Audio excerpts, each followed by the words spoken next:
a deeper concept. Oh, this is when from you have new Eric Hawkinson from Kyoto, Japan. And it was a little bit of a long email. If you can keep your voicemail. If you can keep your voicemail hails to under a minute, folks, it'll be more likely that I'll play the whole one. Oh, I disagree with that. Oh, well then how do I? I actually disagree with that. You want them long? I would rather people just called instead of emailed. There's some dynamicness to that. But you want it to be longer than a minute? I think they should not. Well, 3 minutes is the cutoff for a Google voicemail. I feel like you tune out after 20 seconds. No, to you, but not to our listeners. Yeah, but how am I going to... If they have one nice piece in the middle that's relevant and then the rest of it sort of, just sort of warming into the topic. I'm sorry, I tuned out. You're saying makes no sense. I was saying just keep it under a minute. I wasn't saying... I don't think they should have to keep it under a minute. Well, then what do you suggest I as the person who I'm listening to all these more things effort do? How many voicemails do we get a week? I don't know, like 6, maybe 7. Then we should just be playing voicemails. Only voicemails? Yeah.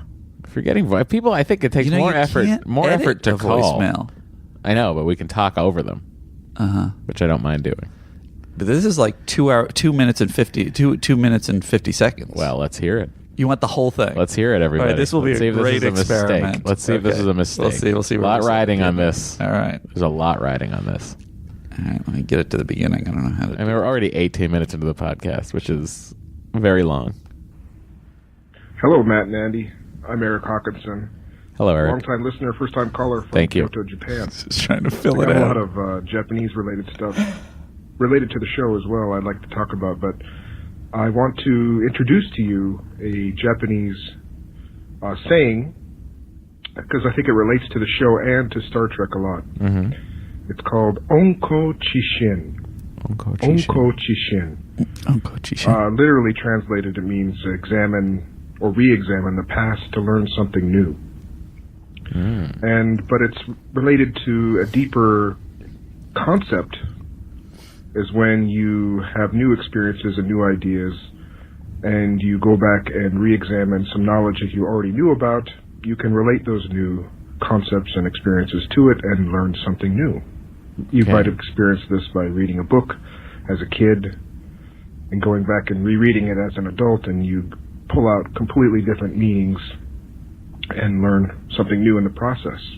And I think this relates so well to Star Trek because I can't think of many other examples where you can rewatch a show at several points in your life and make so many deep and interesting connections to your own experiences, and not only that, project those into the future. And this relates to you guys because you're watching a show that one of you has watched before. And anyway, nice. Someone listens to the intro.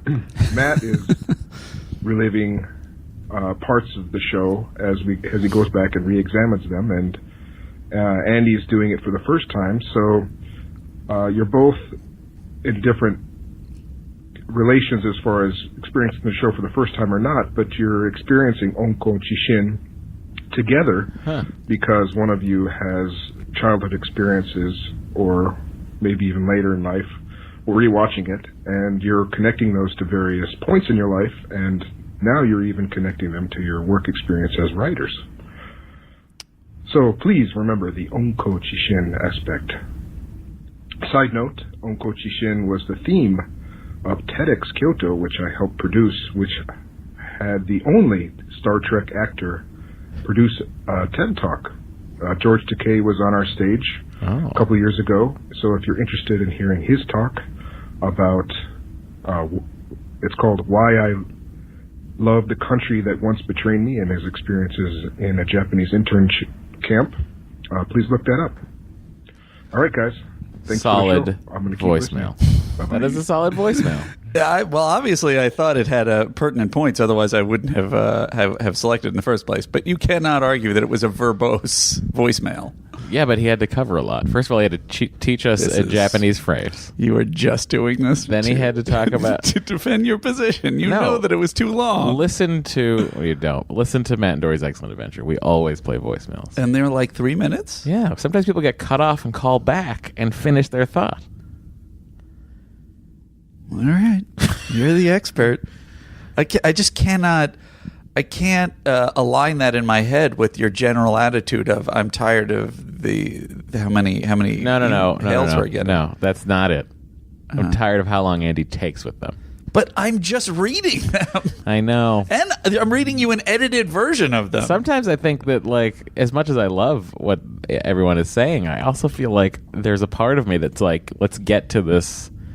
Well, that's clearly show. At least, I don't know. I don't remember what the breakdown was when we voted, but many of the people agree with you. And we voted, and the general public wanted them at the beginning. So what are you going to do? Well, I get that. I mean, by the end of it, it's crazy because they're talking about something that happened last week. Anyway, Andy, what's next? That's it. That's all we got for the hails. This is a great week. It is. 22 minutes. Oh, all right. We've gone way worse before. All right. Well. And we got to learn Onkochishin. You're so changeable based on whatever's going to aggravate me. I don't see why that's aggravating you. Rating frequencies closed, sir. All right, Andy. It's time to talk about The Emissary. Yes. Which is production number 146, aired the week of June 10th, 1989. What was going on in the world, Andy? Well, you're going to be delighted by this, Matt. On top of the charts, Milli Vanilli had finally broken through with Baby, Don't Forget My Number. What? Or whoever sang this had broken through with it. I mean, that's the name of the group, you know? Did they ever establish who really... Yeah.